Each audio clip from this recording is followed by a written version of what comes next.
इसलिए हमारे शास्त्र कहते हैं इतना भजन करो, इतना नाम जप करो। ये कंठी माला पहनने का विधान क्यों है? गले में कंठी पहन के क्यों रहो?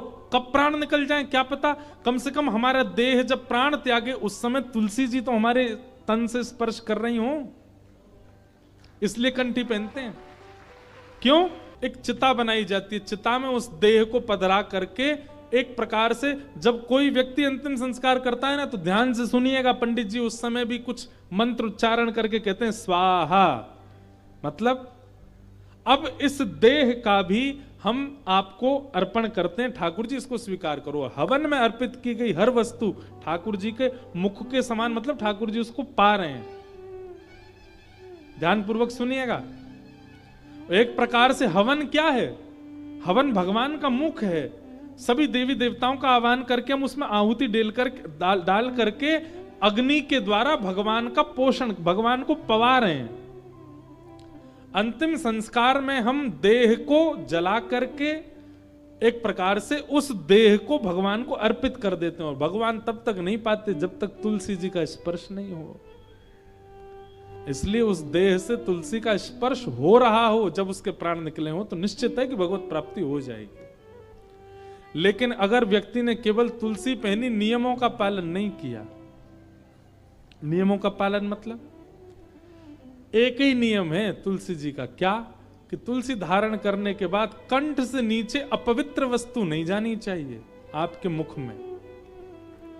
अगर आप अपवित्र मांस का भक्षण करते हैं, मदिरा का सेवन करते हैं, तंबाकू खाते हैं, धुआं उड़ाते हैं और तुलसी पहनते हैं,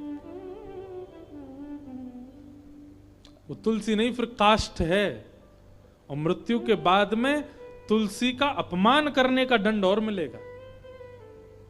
इसलिए एक जगह मुझसे एक व्यक्ति पता क्या बोला, महाराज जी मैं तुलसी पहनता हूं पर मैं कॉलेज में पढ़ता हूं, बच्चों के साथ कभी कभी खाना पीना पड़ता। मैंने कहा हे भाई तू क्यों पहनता है तुलसी?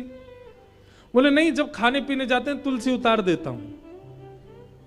मैंने कहा वाह, उससे क्या होता है? बोले कम से कम कंठ से तुलसी तो नहीं स्पर्श होती। मैंने कहा ये तो वही बात हो गई कि ब्याह में मंगलसूत्र पहना था बहू ने, लेकिन मंगलसूत्र उतारने से ब्याह थोड़ी टूट जाएगा, वो तब भी विवाहिता ही मानी जाएगी। कभी कभी मंगलसूत्र साइड रखने से क्या वो उसका ये समझ लें कि अब उसका ब्याह नहीं है, ब्याह तो हो गया। अब चाहे मंगलसूत्र धारण करे चाहे नहीं, एक बार कंठी अगर गले में पहन ली तो मतलब आप वैष्णव हो।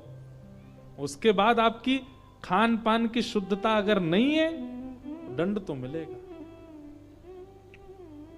इसलिए तब तक तुलसी जी मत पहनिए जब तक आप अपने चित्त पर ये भरोसा ना कर लें कि हाँ हम अपने भोजन और भजन और पान को शुद्ध कर सकते हैं। विशेष रूप से तो मांस सेवन करने वाले और मदिरा पीने वाले, तंबाकू सेवन करने वाले, इन लोगों से तो हमारी प्रार्थना है बिल्कुल मत पहन लेना, और जब पहनो तो सबको विष के मात्र त्याग देना, विष के समान त्याग देना। तो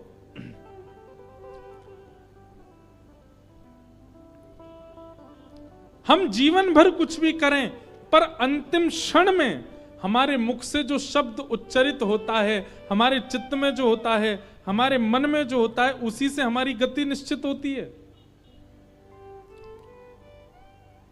इसलिए भैया हर दिन ठाकुर जी से एक प्रार्थना करो, क्या? कि नाथ जब मेरे प्राण निकलने वाले हो ना, आप मुझको अभी बिल्कुल मत मिलना, मैं वृंदावन जाऊं मुझे मत दिखना, मैं हरिद्वार जाऊं मुझ पर कृपा मत करना, जीवन भर मेरा ऐसे ही चलने दो, कोई बात नहीं आप मत मिलना। पर नाथ जब मेरे प्राण निकल रहे हो ना, जब मेरी अंतिम श्वास चल रही हो, मुझे नहीं पता कहां निकलेंगे, कैसे निकलेंगे, कब निकलेंगे, आपको पता है, बस मेरी इतनी इच्छा मान लीजिए नाथ कि जब मेरे प्राण निकले ना तब आप मेरे सामने आ जाना। भगवान से और कुछ मत मांगो।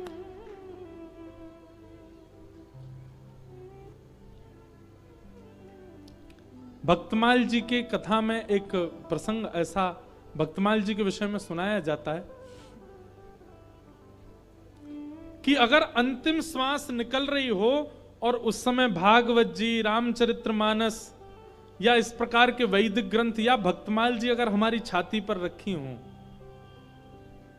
या इनका दर्शन हमको हो रहा हो, भागवत जी की पोथी रखी है, हम उसको देखते देखते प्राण त्याग दें, तो भी भगवत धाम की प्राप्ति। तो भक्तमाल जी के विषय में आता है कि एक सेठ जी ने क्या किया, अब भागवत जी आदि ग्रंथ ये तो बड़े पवित्र हैं, इनको हमेशा धारण करना उचित नहीं। उन्होंने क्या किया, भक्तमाल जी की छोटी छोटी लिपियों के छोटे छोटे ग्रंथ बनवाए और उन छोटे छोटे ग्रंथों को तुलसी जी में मढ़वा करके, तुलसी जी के अंदर पधरवा करके और गले में धारण कर लिया। अब बोले अब चाहे जब प्राण निकले भक्तमाल जी हृदय से लगी रहेंगी, और वही हुआ। जैसे ही उनके प्राण निकले तो भक्तमाल जी हृदय पर ही थी। जैसे ही प्राण निकलने लगे तो भक्तमाल जी में जितने भक्त हैं, प्रहलाद जी, ध्रुव जी, नारद जी, हितरवंश महाप्रभु, गोपाल भट्ट गोस्वामी, श्री स्वामी हरदास जी महाराज आदि आदि जितने भी भक्त हैं, वो सब भक्त प्रकट हो गए और प्रकट होकर के उस दिव्य चेतना को अपने साथ भगवत धाम को लेके चले गए। इसलिए हमारे वृंदावन में आप जाओगे तो आपको कई सारे संत दिखेंगे, मोटी मोटी तुलसी की माला और यहाँ बीच में लिखा होगा सीताराम, राधे श्याम, बड़े बड़े, उनके भीतर भक्तमाल जी हैं, उनको सदा चित्त से लगा के रखते हैं। कब प्राण निकल जाए क्या पता। इसलिए भैया तुलसी जी धारण करो, तिलक धारण करो, पर उनके नियमानुसार धारण करो। और नियम एक ही है कि फिर शुद्ध रहो, पवित्र रहो, बस। तो अब कई लोग ये भी बोलते हैं कि महाराज जी कभी कभी हम अपवित्र स्थान पर जाते हैं, शौचाचार निवृत्त होने तब उतार दें। नहीं, वह एक शारीरिक क्रिया है, उसमें आपका कोई दोष नहीं है।